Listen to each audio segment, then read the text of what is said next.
안녕하세요. 사업을 하고 있는 사람입니다. 우선 제 아내와 그놈의 이야기를 하기 전에 제가 살아왔던 이야기를 아주 간략하게 하겠습니다. 그래야 제 이야기를 들으며 저의 심정을 잘 이해하실 수 있을 것 같아서요. 우선 저는 부모 없이 자랐습니다. 저희 아버지는 알코올 중독자에 매우 가난함에도 불구하고 카지노로 없는 돈까지 전부 잃고 제 어머니에게 폭력을 일삼는 사람이었다고 합니다. 그런 아버지에게 어머니는 근 10년을 참고 식당에서 일하며 저를 책임지다가 더 이상은 참을 수 없다고 생각하셨는지 집을 도망쳐 나와 할머니네에 저를 두고 어머니는 떠났다고 합니다. 어머니가 할머니네 있는 것을 안 이상 아버지가 할머니네로 계속 찾아올 게 뻔했고요. 그래서 도망친 것 같네요. 여튼 그렇게 제가 10살 무렵 저는 정말 화장실도 없는 집에 너무나 허름한 집에서 왕복 3시간이 넘는 거리를 왔다 갔다 하며 학교를 다녔어요. 할머니의 집에 아버지가 찾아온 적도 있지만 어느 순간부터 안 오시더라고요. 그렇게 제가 중학생이 될 무렵 할머니도 돌아가시고 저는 완전히 혼자가 되었습니다. 정말 먼 친척까지 하나 없는 완전한 혼자가 되었죠. 동네 사람들과 동사무소에서 사람이 나와 저를 지원해주고 그렇게 학교까지 졸업했고 고등학생 때 제가 혼자 있는 시간이 많아 항상 그 시간에는 도서관에서 책을 읽었는데 그 덕분인지 공부를 못하지는 않았습니다. 그리 공부를 열심히 하지 않아도 반에서 1등은 하고 그랬으니까요. 그런데 지금은 장학금 제도나 학자금 대출이 잘 되어 있지만 제가 살 때만 해도 그런 것이 전혀 없어 입학금 등록금이 없으면 정말 학교를 다닐 수 없는 상황이었습니다. 그래서 제가 K대를 붙었음에도 불구하고 대학을 포기하고 바로 일을 하러 갔고요. 그렇게 시작된 일이 정육점에서 뒤치다꺼리를 하는 것이었습니다. 거기서 만난 사장님이 저를 안타깝고 불쌍하게 여겼는지 그곳에서만 10년을 일하고 거기서 기술을 배우며 익혔습니다. 소를 발골하는 직업이 조선시대에서는 거들떠도 안 본 직업이었을지어도 지금은 이 기술만 있으면 밥 먹고 어디에 가도 자기 앞가림을 할 수 있다고 해서 정말 거기서 숙식이며 청소며 상한 고기 처리며 싹 다 도맡아서 월급도 적게 받으며 기술을 익혔어요. 20년 동안 익힌 기술과 관련된 사람들과 친하게 지내며 제가 모은 돈으로 작은 고깃집을 차렸어요. 제가 일하면서 알게 된 사장님들께 고기를 받아서 일반 시중 고깃집보다 훨씬 저렴하게 고기를 제공하여 가성비 좋은 집이라고 동네에서는 소문이 좋았습니다. 그렇게 일을 하고 모은 돈으로 서울에 좋은 자리에다가 또 가게를 냈는데 그게 완전히 대박났어요.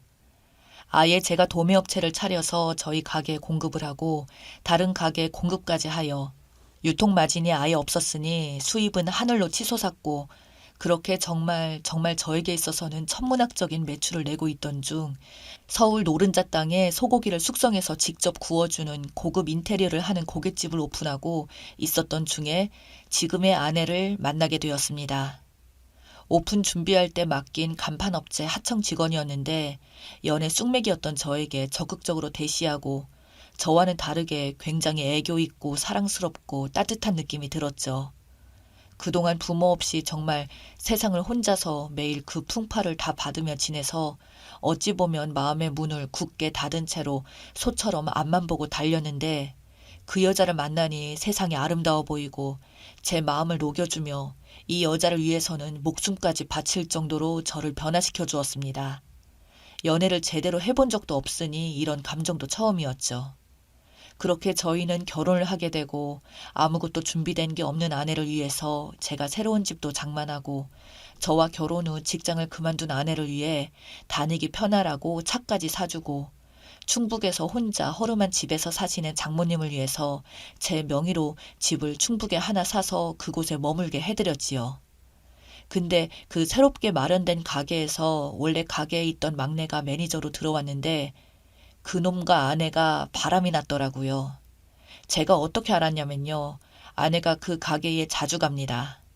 제가 워낙 바쁘고 신경을 잘 못 쓸 때는 아내가 가서 직원을 신경 쓰고 가게에 신경 쓰고 해줬죠. 알고 보니 그렇게 자주 간 가게가 그놈 때문에 간 것 같더라고요. 밤 11시였나? 새로 오픈한 가게가 1시에 정리를 하고 닫거든요. 가게 마감할 때 잠깐 들르려고 했는데 가게에서 일하는 다른 동생 놈이 1시 넘어서 잠깐 가게 들르라고 하더라고요. 조용히 꼭 해드려야 할 말이 있을 것 같다고요. 그래서 1시가 조금 넘는 시간에 가게를 들리니 여자 아르바이트생 1명과 전화를 건 동생놈 둘이 있는 겁니다. 그래서 무슨 일이냐? 왜? 너네 사귀기라도 하니? 왜 둘이 있어 이 시간에? 라고 물었더니 이 알바생이 일주일 전에 마감을 끝내고 집에 가다가 핸드폰을 두고 와서 다시 가게에 들렸다고 합니다. 분명히 마감할 때 가게 뒷문까지 잠갔는데 뒷문이 열려 있었다고 합니다. 도둑이 든지 알고 깜짝 놀라서 들어가야 하나 말아야 하나 고민하다가 들어가려고 문을 살짝 밀었는데 이상한 남자와 여자의 이상한 소리가 격하게 들렸다고 합니다. 그래서 너무 무서워서 차마 보지 못하고 나왔다더군요. 그 사실을 그 알바생이 가장 친하게 지냈던 전화를 건 그 동생놈한테 말을 했나 봅니다. 그래서 그 동생놈이 알겠다고 가게 CCTV를 돌려봤는데 웬걸 제 아내와 가게 매니저를 맡고 있던 놈이 하고 있더랍니다. 그 동생놈이 소름이 끼쳤던 게 평소에 아내가 가게를 들릴 때면 그 매니저에게 가서 차갑게 말하고 아무것도 아닌 일로 트집 잡고 그랬는데 뒤에서 그럴 줄은 상상도 못했다고 했어요. 그래서 일주일을 알바생과 이걸 우리끼리 평생 비밀로 가야 하나 말아야 하나 하다가 매니저가 CCTV 기록을 지우기 전에 파일을 복사를 해놓고 고민을 하다가 그래도 존경하는 형님을 속일 수는 없다는 마음으로 저에게 이 모든 사실을 말했다고 하네요. 듣자마자 기가 차서 그 자리에서 제 핸드폰을 던져버리고 화를 참을 수가 없더라고요. 말해줘서 정말 고맙다고 하고 두 사람을 택시비 줘서 집에 보냈습니다. 그리고 가게 혼자 남아 고민하던 중 이혼 소송을 해봤자 그놈들한테 받는 돈 몇천 받는 게 무슨 의미가 있나 생각이 들었죠.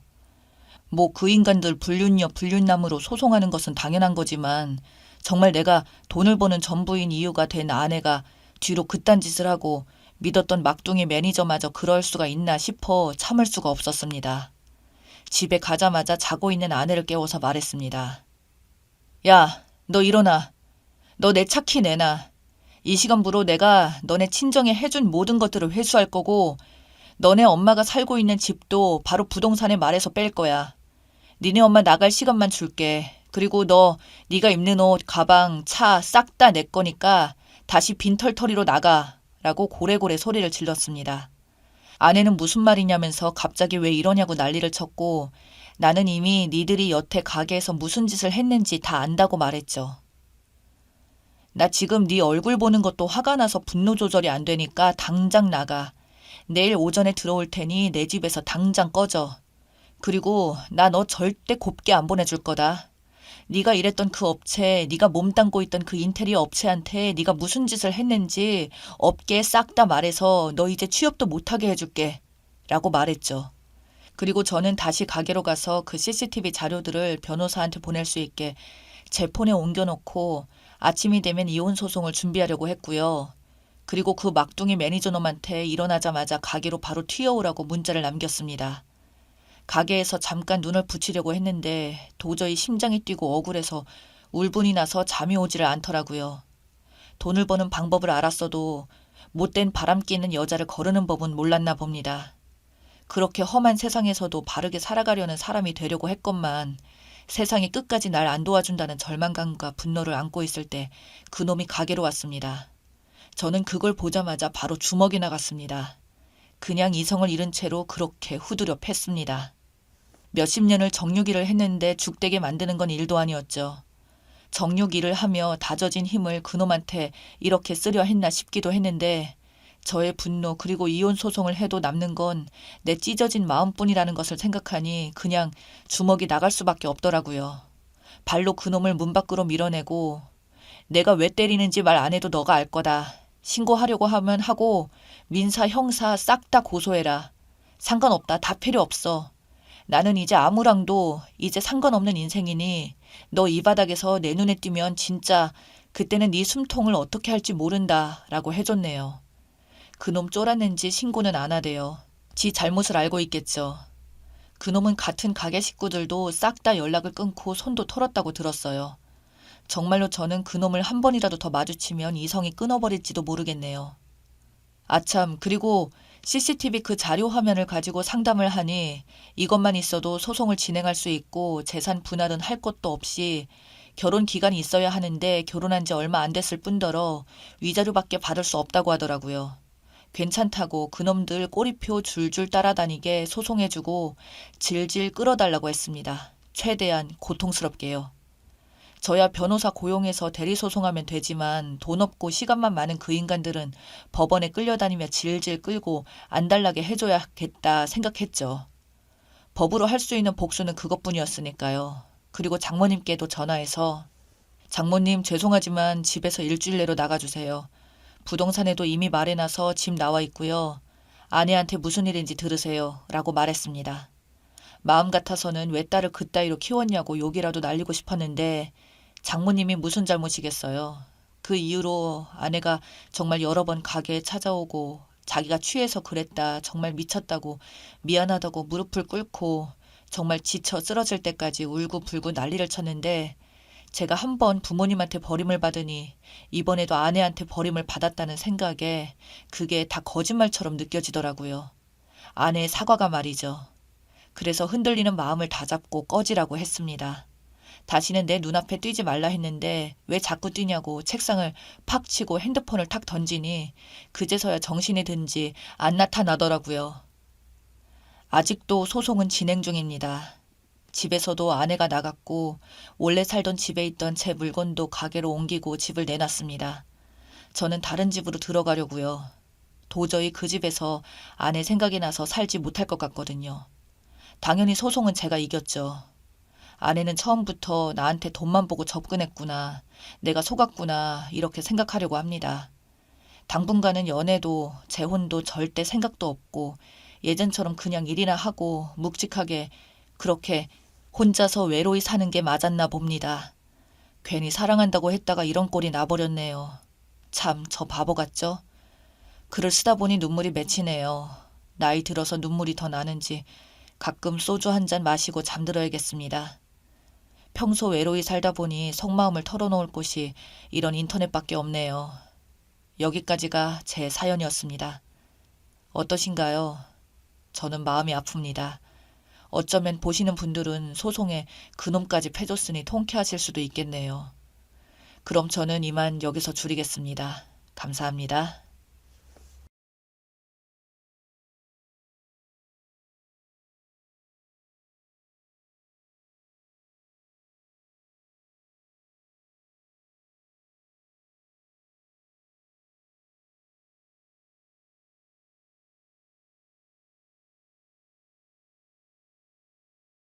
저는 30대 초반으로 결혼을 약속한 남자친구가 있습니다. 5년 동안 사귀어 왔는데 양쪽 부모님도 서로 잘 알고 계십니다. 별다른 사건이 없지만 저희 둘은 결혼할 것으로 모두들 예상했었죠. 아버지가 전문직 종사자라서 개인 사무실을 갖고 계신데 어쩌다 한 번씩 아빠 사무실에 찾아가곤 합니다. 그날은 토요일인데 아빠가 사무실에 급한 볼일이 있다고 하시면서 출근을 하셨다고 했어요. 그런데 아빠가 구두를 신으시려고 현관 신발장 앞에 서류 봉투를 놓았었는데 깜빡 놓고 가셨다고 하면서 엄마가 나가는 길이면 혹시 중요한 서류일지도 모르니 아빠 사무실로 가져다 주라고 했어요. 바쁜 모양인지 전화도 받지 않는다고 하시더군요. 제가 주말에는 늘상 결혼할 남친과 함께 보내는 것을 아시기 때문에 제게 부탁하신 것 같았죠. 물론 그날도 남친과 영화를 보고 여름 휴가를 어떻게 보낼지 의논도 하고 남친 집에 정식으로 인사드리러 언제 갈지 의논하기로 했습니다. 저희 아파트 주차장에 데리러 온 남친 차를 타고 아빠 사무실로 먼저 향했습니다. 엄마가 아빠가 전화를 받지 않는다고 하셔서 전화는 드리지 않고 얼른 서류만 놓고 올 심상이었어요. 그렇지만 긴 장마로 비가 내리고 있고 남자친구는 오랜만에 아빠 사무실도 구경도 좀 할 겸 해서 아빠만 괜찮다면 맛있는 거 사달라고 할 참이었어요. 아빠 사무실은 2층이라서 바로 계단으로 올라갔는데 남자친구와 함께 아빠 사무실에 간 것은 처음이었어요. 혹시 몰라서 조용히 문을 열고 들어갔어요. 그런데 직원들은 아무도 보이지 않았죠. 이상하네. 아빠가 안 보이네. 라고 생각했는데 그 순간 아빠의 방에서 무슨 소리가 들리는 듯 했어요. 그래서 아빠를 놀래키려고 남친에게 조용히 따라오라고 손짓하고는 살금살금거리며 아빠 개인 사무실 방으로 갔습니다. 그런데 웬 여자 웃음소리가 들려왔습니다. 직원인가? 그런데 직원이라고 하기엔 매우 친밀한 관계처럼 보이는 그런 웃음소리였어요. 별 생각 없이 저는 문을 빼꼼히 열었습니다. 그런데 웬 아주머니가 와 계셨어요. 그런데 분위기가 참 요상했습니다. 문을 등지고 소파에 밀착해서 앉아있는 아빠와 어떤 아줌마 같은데 밖에는 비가 내리고 실내는 너무 습해서 에어컨을 세게 틀어놓은 상태로 두 분이서 연인처럼 웃으면서 말씀을 나누고 있었어요. 누가 봐도 연인 사이처럼 보였고요. 처음엔 문을 등지고 소파에 앉아 있었기 때문에 한참을 뒤에서 남친과 그 모습을 얼이 빠진 것처럼 놀래서 바라보고 있었는데 모르고 있더라고요. 그래서 제가 아빠 지금 뭐 하는 거야? 하고 냅다 소리 질렀어요. 그 순간엔 두 분이 좋아서 어쩔 줄 모르다가 제 목소리에 기겁을 하고 용수철 튕겨나가듯이 떨어지더라고요. 정말 어이가 없었습니다. 아빠가 바람피는 현장을 딸에게 딱 걸린 거였어요. 세상에 우리 아빠가 이런 사람일 줄은 몰랐어요. 엄마를 놔두고 이 빗속을 뚫고 나와서 딴 여자랑 희희낙낙하다니 기가 막혀서 말이 안 나왔어요. 아빠도 죄를 짓긴 지은 모습이었습니다. 저는 완전 열받아서 허리에 두 팔을 올리고 그 여자 얼굴이나 한번 보자 싶었는데 당황해서 어쩔 줄 모르고 있더라고요. 그런데 더 기가 막혔어요. 아빠를 쥐잡듯이 잡으려고 했는데 남친이 엄마가 왜 여기 있어? 하고 소리를 질렀어요. 그래서 돌아봤더니 사색이 다 된 얼굴로 남친 어머니가 그 자리에 있더군요. 아니 그럼 뭐야? 우리 아빠랑 그런 사이였어? 참나 말이 안 나오더라고요. 제가 입을 떡하니 벌리고 다물지 못할 만큼 놀라고 충격받았습니다. 정말 기가 막혀서 그냥 뛰쳐나오자 남친도 따라서 뛰쳐나와 버렸습니다. 이게 무슨 일인지 도무지 머리가 복잡해서 비가 억수같이 쏟아지는데 넋이 나간 사람처럼 우산도 없이 걸었어요. 그런 저를 남친이 정신 차리라며 인근 카페에 가서 따뜻한 차 한 잔을 마시면서 서로 한동안 아무 말도 못했습니다. 세상에 예비 사돈될 사람끼리 이게 무슨 경우인지 저대로 아빠한테 화가 나고 남친은 남친대로 남친 엄마한테 화가 났습니다. 아빠한테 전화가 여러 통 왔지만 받지 않았습니다. 남친에게도 남친 엄마가 전화를 여러 번 한 것 같은데 역시 전화를 받지 않았어요. 조금 안정이 되니 남친이 먼저 말을 했습니다. 이렇게 된 마당에 아예 두 분 모셔놓고 말 좀 들어보자. 저도 동의했고 남친이 남친 엄마에게 전화해서 카페 위치를 알려주고 두 분이서 함께 오라고 했습니다. 조금 지나서 두 분이 오셨어요. 카페로 들어선 두 사람을 보는데 정말 엄마 생각이 나서 울컥했습니다. 저도 모르게 눈물이 쏟아졌어요. 그냥 왠지 모를 배신감에 화가 났어요. 아빠가 울고 있는 저에게 티슈를 건네주는데 무시해버렸죠. 잠시 정적이 흐르다가 아빠가 먼저 말을 꺼냈습니다. 갑자기 놀래켜서 미안하다. 사실은 너희들이 알기 훨씬 전부터 알고 지내던 사이였어. 친구였었지. 그러다가 서로 좋아하는 사이가 되었어. 수연아. 결코 엄마를 배신하려고 했던 건 아니다. 어쩌다 그렇게 돼버렸다. 라고 했습니다. 남친 엄마는 그때까지도 아무 말 없이 아빠 하는 얘기를 고개 숙이고 듣고 있었어요. 그리고 아빠는 연이어서 서준이 엄마랑 내가 가까운 사이라고 해도 변하는 것은 없어. 너희들의 결혼은 예정대로 할 것이고 서준 엄마랑은 사돈으로 남는 거다. 라고 하셨어요. 그래서 제가 답답하다는 듯이 아빠, 지금 우리 결혼하는 게 문제야? 아빠가 엄마 몰래 바람 피운 게 문제잖아.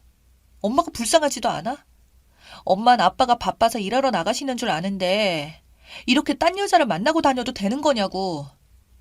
아빠는 미안하다고만 하시고는 할 말이 없는지 입을 다물었어요. 그리고 남친이 남친 엄마에게 엄마는 언제부터 장인어른과 가까워진 거예요? 계속 우리를 속이고 있을 생각이었어? 이해가 안 되네. 나랑 수연이 결혼할 거 뻔히 알면서도 그랬다는 게. 앞에서 남친이 남친 엄마를 몰아세우자 아빠가 뭐나 되는 것처럼 꼴사납게 남친 엄마를 보호하더라고요. 정말 그런 아빠가 얄미웠습니다. 서준이 엄마는 잘못 없다. 그냥 내가 좋아서 그런 거야. 다시는 이런 식으로 만나지 않겠다. 한 번만 모른 척 해다오. 미안하다. 했어요. 그래서 제가 아빠, 믿을 걸 믿으라고 해야지. 아까 보니까 좋아 죽고 못 살더만. 차라리 엄마랑 이혼하고 좋아하는 여자랑 살아. 그게 더 깨끗하지 않겠어? 아, 그리고 난 우리 엄마 속이고 아빠랑 그렇고 그런 불륜 저지른 집안이랑은 절대 결혼 못하니까 그리 아시고요. 우리를 속인 것처럼 엄마를 감쪽같이 속이고 살았는데 제가 아는 한 절대 용납 못합니다. 오늘 우리한테 들키지 않았다면 얼마나 속였을까 생각하니 소름이 돋네요. 결혼 못한다는 소리에 남친이 소리치더군요. 그러면서 남친 엄마한테 카페 사람들이 다 쳐다보도록 소리쳤어요. 엄마, 어떻게 할 거야? 나 수연이랑 결혼 못하면 엄마 앞에서 바로 죽어버릴 거야. 그랬더니 남친 엄마가 제 손을 잡고서 저한테 잘못했다면서 한 번만 용서해달라고 하더라고요. 그래서 제가 저한테 용서를 빚을 게 아니라 저희 엄마하고 서준이 아빠한테 빚어야죠. 그리고 우리 엄마한테 줄 위자료 두둑하게 준비하셔야 할 거예요. 그리고 우리 엄마를 속이고 두 분이서 별짓을 다 하셨을 테니 보상을 해주셔야죠. 했습니다. 그리고 아빠랑 남친 엄마를 쳐다보면서 두 분이서 우리 엄마한테 정신적 피해 보상으로 어떻게 위자료를 지급해 주실 건지 잘 고민 한번 해보세요. 하고는 카페를 나와버렸습니다. 남친은 본지는 내버려 두고 저와 결혼을 못하는 것에만 신경을 쓰고 저를 따라서 쫓아왔어요. 이제 보니 그 엄마의 그 자식이더군요. 순간 콩깍지가 벗겨지면서 저런 머저리 같은 남자를 내가 만나고 있었구나 싶어서 저도 참 한심하다는 생각을 했습니다. 저는 아빠가 엄마 몰래 바람피고 있었다는 사실에 화가 나 죽겠는데 기껏 나랑 결혼 못할까봐 쫄래쫄래 따라오는 게 우스웠습니다. 참 한심스러웠고요. 저는 남친 휴대폰을 뺏어들고 남친 아버지에게 전화를 걸었어요. 그러자 남친이 미쳤냐며 아빠한테 들키면 엄마는 바로 죽는다고 연락을 못하게 하더라고요.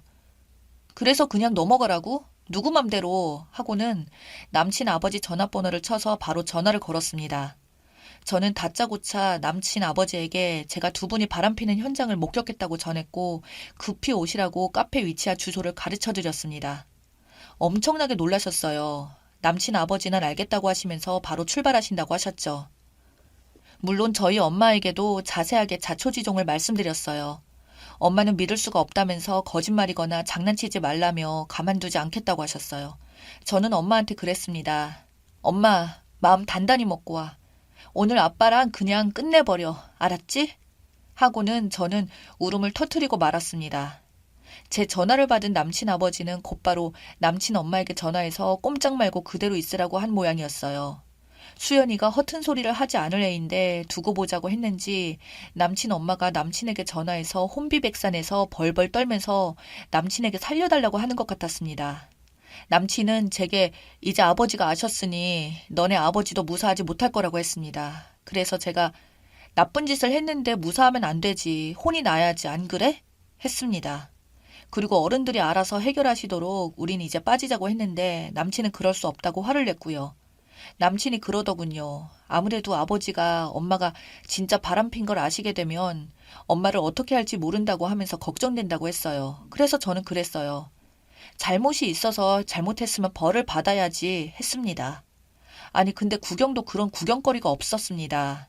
남친 아버지가 카페에 도착하자마자 자진납세하며 무릎 꿇고 잘못했다고 빌고 또 빌고 있었고요. 남친 아버지가 몇 마디 꺼내지도 않고 남친에게 다 들었다며 사실이냐고만 물었을 뿐인데 그 카페에 있는 사람들이 다 쳐다보고 있는데도 부끄러운 줄 모르고 싹싹 빌었습니다. 엄마도 그때쯤이면 도착했는데 엄마 앞에서도 무릎 꿇고 잘못했다고 빌었습니다. 아빠는 마지못해 잘못했다고 하더라고요. 그래서 엄마가 제대로 빌지 않을 거야 하면서 엄마를 제대로 한 대 치셨어요. 중년의 아줌마와 아저씨가 남친 아버지와 저희 엄마 앞에서 무릎 꿇고 빌고 있는 모습이 참 별스러운지 구경하고 난리가 났습니다. 아빠는 끝까지 엄마랑 이혼 안 한다고 버티고 있는데 아빠가 바람핀 게 참고가 되면 알거지가 되는 거 시간 문제라고 제발 한 번만 살려달라고 빌 대로 빌고 있어요. 남친 엄마는 살려주는 것만 해도 감사하다고 하면서 눈물만 뚝뚝 흘리고 있었고요. 어찌됐건 남친은 불쌍하게 되어버린 남친 남자를 챙겨준다고 하더라고요. 너무 엄마를 코너로 몰아버리면 어떻게 될지 모른다면서 그래도 자식이라고 자기 엄마를 걱정했습니다. 그런 와중에 그래도 저희들의 문제는 확실히 짚고 넘어가야 했습니다. 제가 먼저 헤어지자고 했고 인연이 아니기 때문에 이런 일로 앞길로 가로막는 거라고 했어요.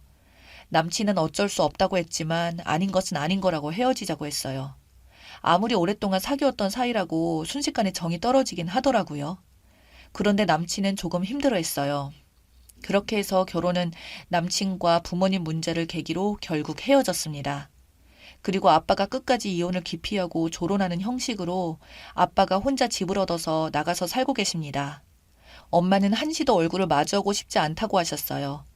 아빠 때문에 저랑 남친이 결혼도 못하게 되어서 많이 속상해 하셨습니다. 별 좋지도 않은 저의 이야기를 늘어놓는데 화만 나게 해드렸는지 모르겠습니다만 세상에도 이런 일이 있고 저런 일도 있구나 하고 가볍게 생각해 주시면 고맙겠습니다. 아무래도 주변에서 흔하게 일어나는 일들이 아니지만 충분히 일어날 가능성이 있는 일이라 생각됩니다.